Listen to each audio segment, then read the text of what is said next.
From the earliest threads of my memory, isolation was the fabric that cloaked my existence. My name is May, and in this sprawling tapestry of life, I've always felt like a discarded scrap, unnoticed and unneeded. My childhood was a series of shadowy corners in crowded rooms, where whispers of friendship and warmth never reached. They said I was different, odd, not like the others.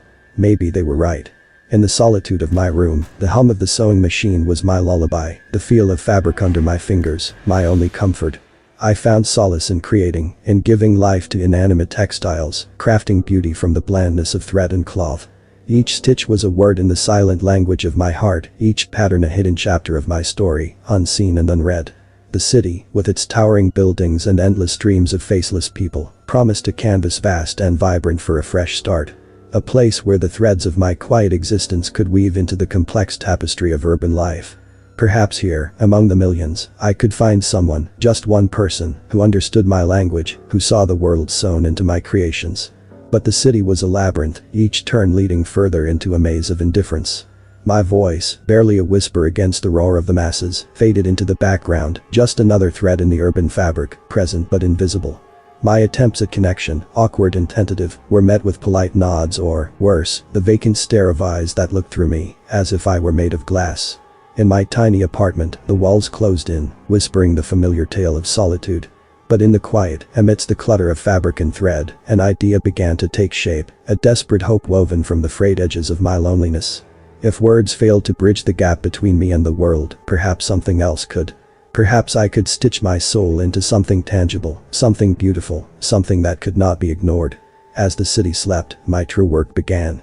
Under the ghostly glow of the single bulb, my fingers moved with purpose, crafting not just fabric and thread, but the embodiment of my longing, my fear, and my undying hope.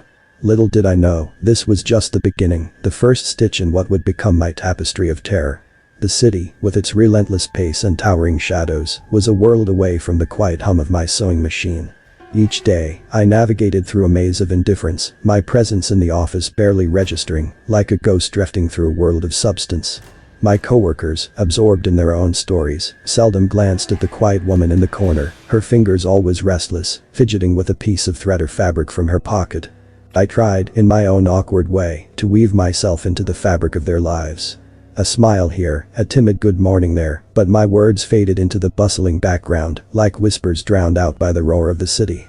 In meetings, I was a shadow, my ideas and thoughts lost in the chorus of more confident voices, my contributions like faint pencil marks on a canvas of bold, vibrant strokes.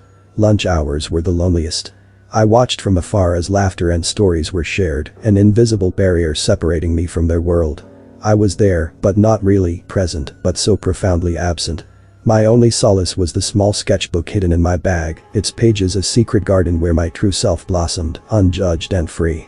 As the days blurred into a monochrome montage of solitude, a thought began to take root in the barren soil of my loneliness. If words and smiles couldn't weave me into their world, maybe something else could. Maybe the very thing that comforted me could be the bridge to connect our worlds. I started with small things. A hand-stitched keychain left anonymously on a coworker's desk, a fabric bookmark slipped into a neighbor's mailbox. Each piece was a whisper of my presence, a silent plea to be seen, to be acknowledged. But the whispers went unheard, the gifts unnoticed or, if noticed, unacknowledged. The silence that followed was louder than rejection, it was erasure, a confirmation of my invisibility. The disappointment stung, 1,000 tiny needles in my heart. But it wasn't the pain that scared me, it was the quiet determination that rose from its ashes.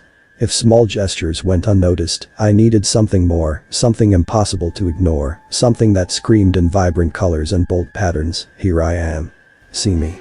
Night after night, I toiled, my small apartment a cocoon where I metamorphosed. The tapestries grew more elaborate, each stitch a word, each pattern a sentence in the story I was desperate to tell. With every piece, I poured my soul into the fabric, my fingers bleeding stories, my heart weaving a tapestry of silent screams and unspoken dreams. But even as the tapestries grew in beauty and complexity, the darkness grew within me. Each ignored gift, each unmet gaze, added fuel to a smoldering fire. A transformation was underway, not just in my art, but in me. The thread that once weaved beauty now stitched a more sinister story, one that was just beginning to unfold.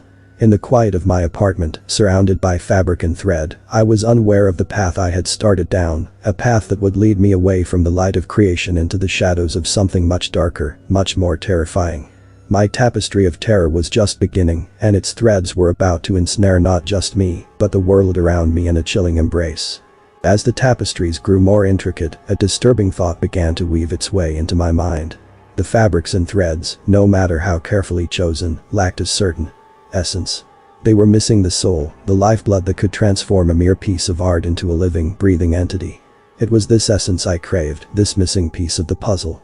I started collecting items that seemed inconsequential, but were laden with the essence of their owners. A strand of hair accidentally brushed off in the subway, a scrap of fabric torn from a coat in a crowded cafe. To the untrained eye, these were but trivial, worthless things. To me, they were the whispers of souls, the shadows of existences. In the stillness of the night, my apartment transformed into a shrine of my obsession. I wove these pieces of essence into my tapestries, each addition a heartbeat in the fabric of my creation.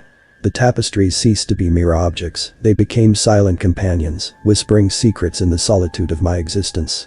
But as my creations grew more alive to me, the world outside became more distant, more alien. My interactions became mechanical, my existence a mere ghostly presence. The real me, the true essence of May, existed only in the quiet of my apartment, in the company of my silent companions. One evening, the fragile thread that held my sanity snapped. It was a small incident, a colleague laughing a little too loudly at my stuttered attempt at conversation, a laugh that echoed in the hollows of my mind, a mocking, taunting reverberation. Something in me broke, a dam holding back a reservoir of pent-up frustration and anger. Before I fully comprehended my actions, my hands were around her throat, my fingers pressing, not with the gentle, nurturing touch of a creator, but with the violent, desperate strength of a creature cornered and threatened. The incident was hushed up, the laughter silenced, the threat removed. But the seed was planted, a dark, poisonous realization that my hands, so skilled at creating, were equally capable of destruction, of exerting control, of weaving not just tapestries, but fates. I returned to my apartment, to my silent companions, but the whispers had changed. They spoke now of power, of control, of not just being seen but being feared. I listened, and I learned. The tapestries were no longer just a plea for connection, they became a testament to my newfound power, a power that was about to manifest in ways more horrifying than I could have ever imagined. In the depths of my solitude, a transformation was underway. The threads of my sanity, once woven into a fragile tapestry of hope and longing, were unraveling, giving way to a darker, more sinister pattern. The city that had once been a maze of indifference was about to become a stage for a chilling performance, and I, May, was both the creator and the creation, the weaver and the thread, in this unfolding tapestry of terror. With each thread of sanity fraying at the edges, my tapestries began to take on a life of their own. They were no longer just fabric and thread, but a patchwork of human essence and my own twisted desires. Each piece I added was a silent scream, a cry for the world to acknowledge my existence. But the tapestries needed more, they hungered for the very essence of life. It wasn't enough to weave in scraps and strands. I needed the core, the heart, the soul. My creations demanded it, and the whispers in the night grew louder, urging me on. I began to stalk the shadows, a specter in the urban night. My eyes, once dull with resignation, now gleamed with a predatory glint. I watched, I waited, and when the moment was right, I took what I needed. A lock of hair here, a piece of clothing there, each acquisition a piece of the puzzle, each a step closer to completing my masterpiece.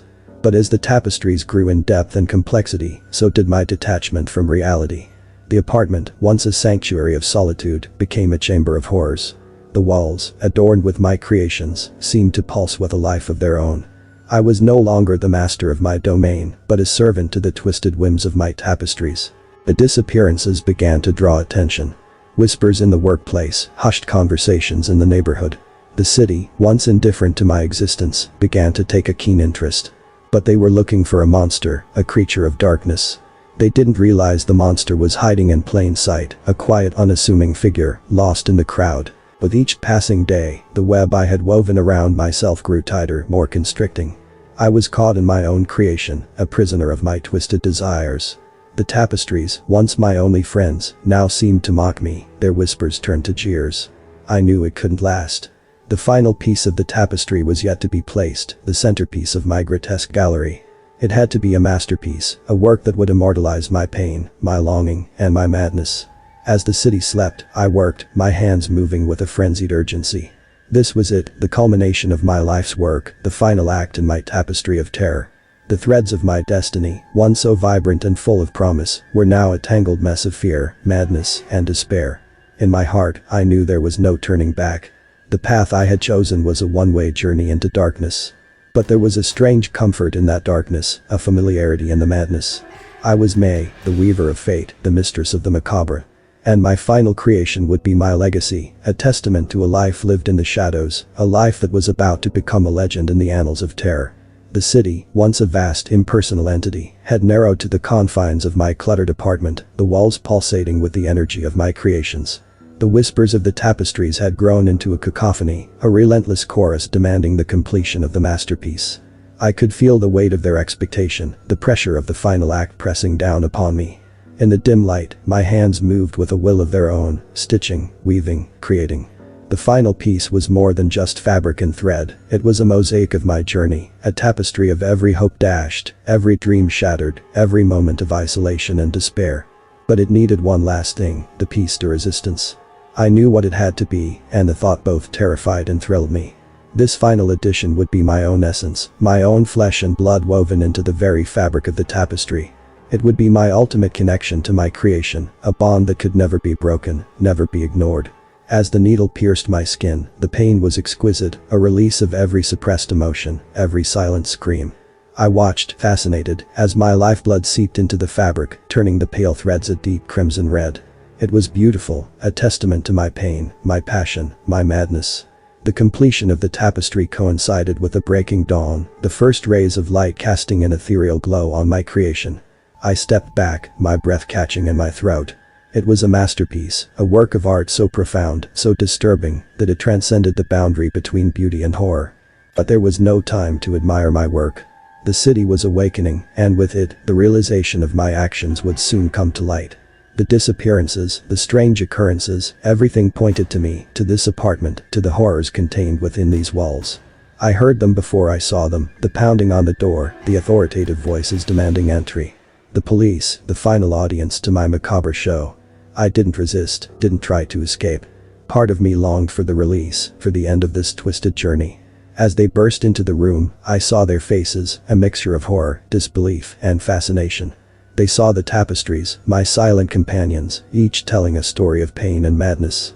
And at the center of it all, they saw the final piece, my masterpiece, a chilling blend of artistry and insanity. They didn't understand, couldn't possibly comprehend the depth of my solitude, the desperation of my longing. I was an enigma, a puzzle they were too horrified to solve. As they led me away, the tapestries seemed to whisper a farewell, their threads shimmering in the morning light, a haunting reminder of the legacy I had woven. In the end, it was my tapestry of terror, a fabric woven from the darkest corners of my soul, a creation that would linger long in the memories of those who witnessed it, a testament to the human capacity for both beauty and horror. And I, May, the weaver of this chilling tale, would forever be entwined in the threads of my own creation, a specter in the tapestry of human existence. The trial was a mere formality, the outcome a foregone conclusion. The evidence, my tapestries of terror, spoke more eloquently of my guilt than any prosecutor ever could. I sat there, a silent observer in my own story, watching as the world tried to unravel the threads of my life, my art, my madness. In the aftermath, the city struggled to return to normalcy, but the scars of my actions ran deep. My tapestries, once the manifestations of my isolation and longing, were now exhibits in a macabre gallery, a chilling reminder of the frailty of the human mind. Colleagues, neighbors, the few people who had brushed the fringes of my life, were left to ponder the signs they had missed. The quiet woman in the corner, the odd one out, was she always a monster in waiting? Or had the world, in its indifference, helped weave the tapestry of her despair? My apartment, once my sanctuary, was stripped bare, the tapestries removed, the walls echoing with the ghosts of my creations. But the whispers didn't die, they lingered, a haunting melody of what happens when the human soul, in its quest for connection, for recognition, is pushed into the shadows. As for me, May, I became a specter, a figure shrouded in the mists of fear and fascination. My story, a narrative of pain, artistry, and terror, was dissected and analyzed, a cautionary tale of the darkness that lurks in the depths of the human psyche. But in the quiet of my cell, away from the prying eyes and the morbid curiosity, I found a strange peace. The tapestries, my children of thread and essence, were no longer mine, but the story they told was eternal. I had woven my existence into the very fabric of the city's consciousness, a dark, indelible stain in its history. The tapestries of terror, now locked away in evidence rooms or displayed in dark corners of museums, continued to whisper my name, a soft, lingering echo of the woman who had created them. They were my legacy, my immortality, a testament to a life lived on the fringes, a life that, in its final, desperate act, had screamed to be seen, to be remembered.